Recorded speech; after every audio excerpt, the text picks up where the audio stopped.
તારીખ 31/7/2026ના રોજ બપોરે 1 વાગે મહેસાણા મેયર સહિત 168 ચૂંટાયેલા પ્રતિનિધિ સામે ચૂંટણી પંચમાં ફરિયાદ બાબતે કોંગ્રેસના મહિલા મહામંત્રી કરિશ્મા મેમન દ્વારા મીડિયા સમક્ષ આપી પોતાની પ્રતિક્રિયા. કરિશ્મા મેમન છે. હું મહેસાણા જિલ્લામાં મહામંત્રીનો હોદ્દો ધરાવું છું. હમણાં જે મહાનગરપાલિકા મહેસાણાનું ઇલેક્શન થયું, જેમાં મહેસાણાના ટોટલ 3 ઉમેદવારોએ જે હિસાબો રજૂ કરવાના હોય જે ખોટા રજૂ કર્યા છે અને તેમાં એફિડેવિટ પણ રજૂ નથી કર્યા. ટોટલ ગુજરાતમાં 168 ઉમેદવારો વિરુદ્ધ કાર્યવાહી થઈ છે.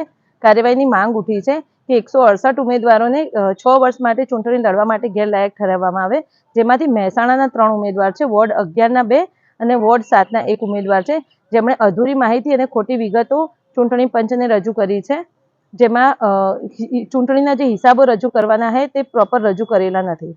તમે અગાઉ પણ મીડિયા સામે આ વાતની રજૂઆત કરી હતી, તો એ બાબતે તમે આગળ કોઈ કાર્યવાહી કે લેખિત કોઈ રજૂઆતો કરી હતી?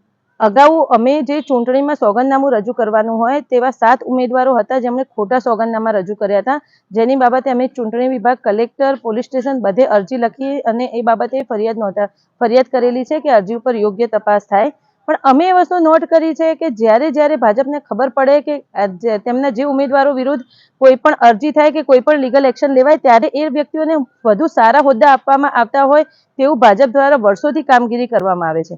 જેવું આ વસ્તુ મેયરની અમારા ધ્યાનમાં આવી કે જે વ્યક્તિ જે અત્યારે મેયર છે મહેસાણા, સોનલબેન ઓઝા, જેમણે ચૂંટણીના હિસાબો ખોટા રજૂ કર્યા છે, તો એ બાબતે અમે તરત જ અમારા પાર્ટીના શહેર પ્રમુખ અને જિલ્લા પ્રમુખને જાણ કરી હતી. તે બાબતે તરત જ શહેર પ્રમુખે ચૂંટણી આયોગ ગાંધીનગરને પત્ર લખી અને એની યોગ્ય તપાસ થાય તેની માટે પત્ર લખીને મોકલેલ છે.